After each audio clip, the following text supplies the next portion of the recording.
இப்போ பாருங்கள் மீன் குழம்பு, காரப்பொடி மீன் குழம்பு எங்கள் வீட்டில் எல்லாருக்கும் சளி பிடிச்சின்னு இருக்குதுன்ட்டு வைக்கிறோம்.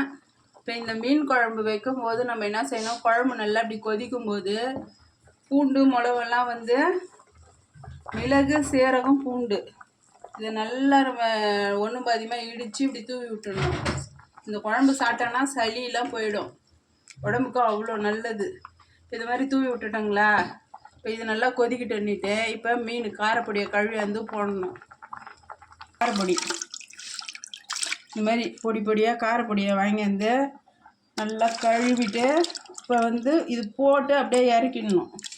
இது சட்டுன்னு வெந்துடும் இல்லைங்களா. இதை கழுவி எடுத்துகிட்டு வரேன்.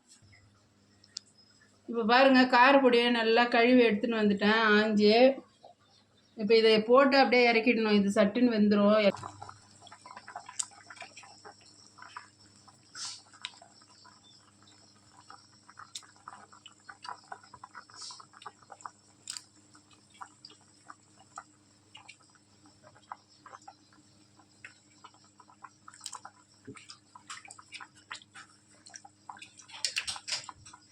இப்போ பாருங்க போட்டுட்டேன்.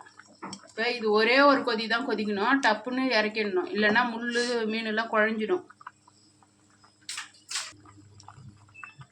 இப்போ பாருங்கள் நல்லா ஒரு கொதி கொதிச்சுடுத்து. இப்போ மீன் குழம்ப இறக்கிட வேண்டியது தான். நன்றி, வணக்கம்.